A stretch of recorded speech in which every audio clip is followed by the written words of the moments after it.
Thanks for tuning in to Healthy Planet One, where we discuss healthy living from experts in each of their fields. This is your host, Patricia Starr. And your co-host, Kimberly Knock. Welcome. Today, our guest on Healthy Planet One is Dr. Charles BENS, who is with us speaking to us about how do you know how healthy your cells are.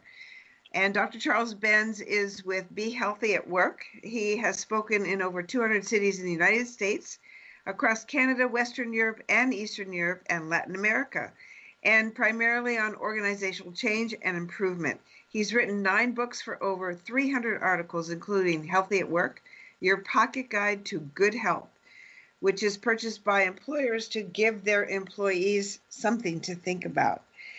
And Charles, I know you've received a number of awards and recognitions for your work to improve communities and organizations. We are so honored to have you on with us today to look at how do we know how our cells are healthy. Welcome. Thank you, Patricia. I really appreciate the opportunity to speak with you and the people in your audience.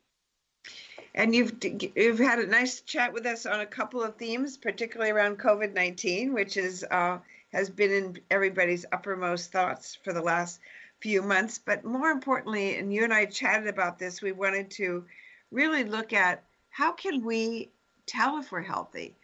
What are the opportunities that we can look at? So I'd like you to just take off and give us a whole idea of that and what's available to us.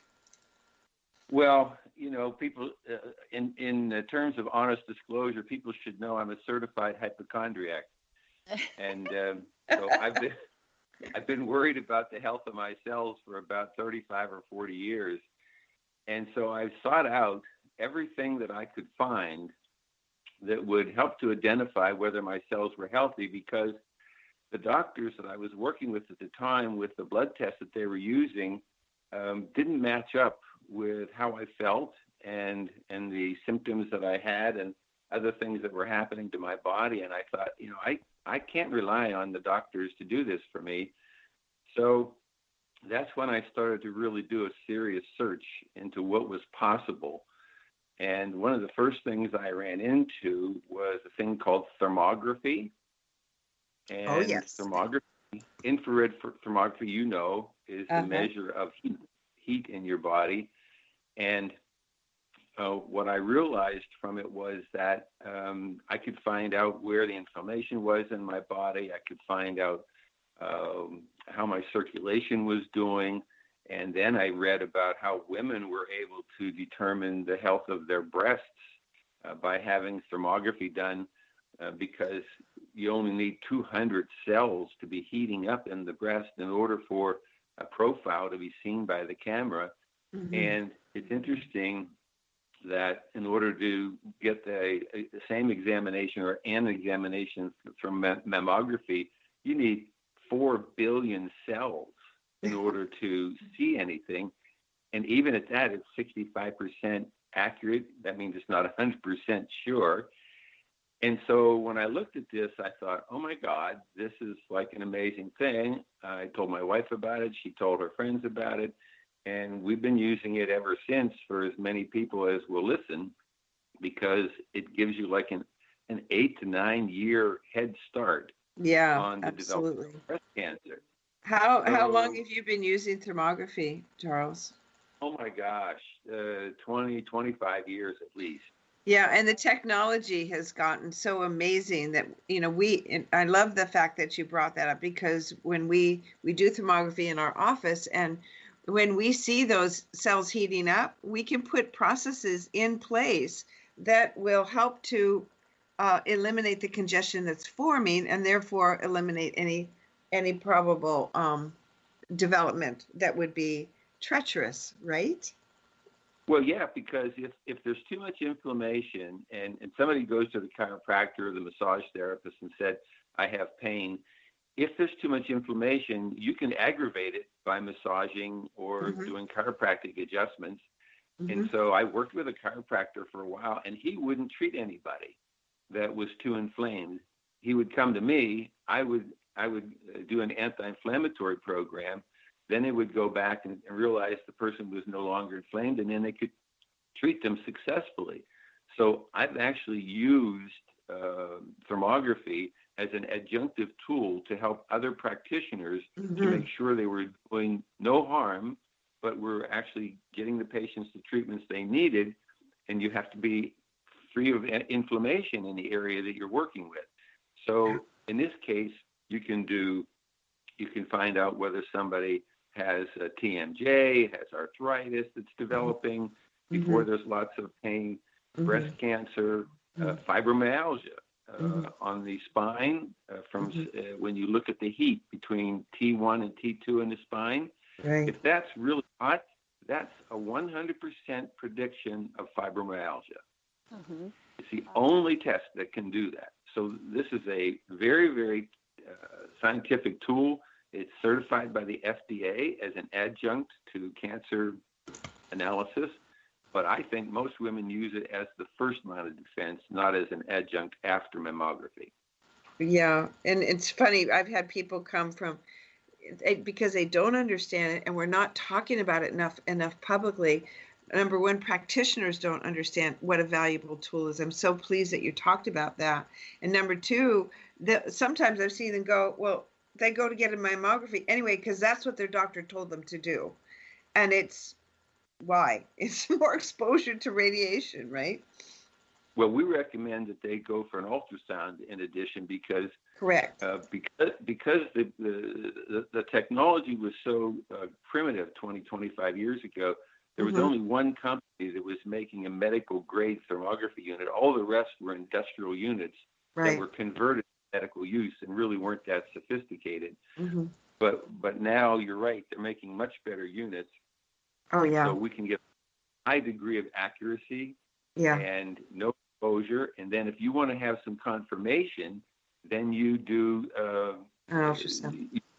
You do the MRI, because then you've got they require about 2 billion cells. So it's still not going to be highly accurate for people who only have 2 or 3 or 400 cells that are developing. You still won't see it in MRI, but at least we know if you do the diet things and stress reduction and detoxification, in 3 to 6 months, you do another thermography, you'll see it's all gone.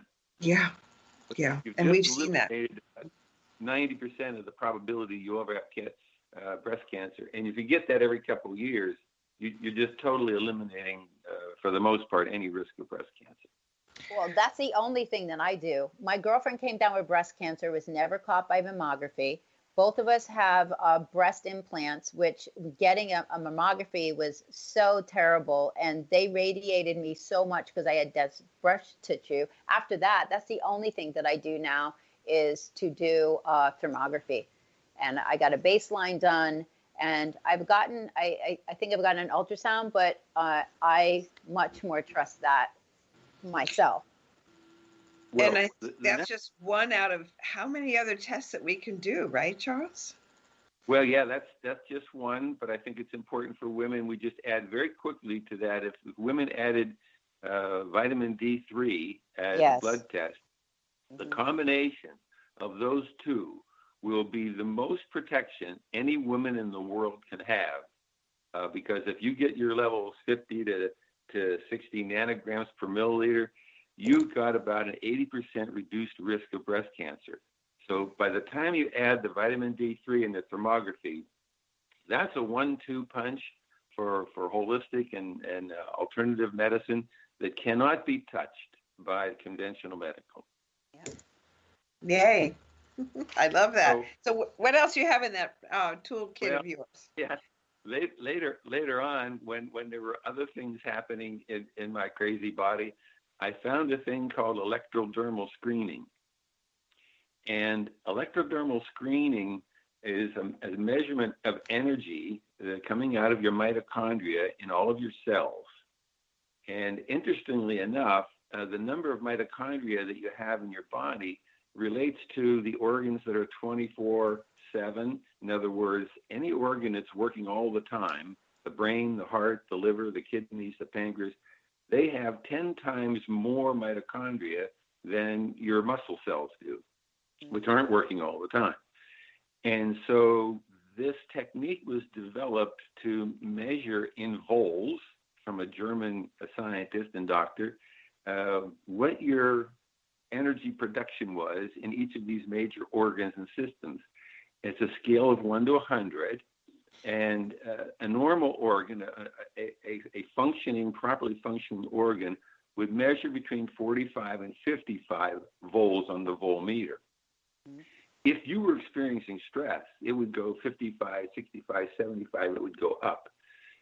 And if you're down below 45, that means those cells are weakened and they're not producing the energy that they should. And so I used this in my clinic, which I had about 15 years ago, as a diagnostic tool, because I could really tell if somebody was using drugs or drinking too much alcohol, or maybe even had a prescription drug, because the liver will immediately stress whenever you're doing something that involves a detoxification process. So they would fill out the health risk assessment thing, and then I would go in and do the analysis, and the liver thing would go up, and I would go, did you have alcohol yesterday? And it would go, oh, yeah, I had 3 or 4 drinks in the evening. Well, your liver's still processing those, and I can tell.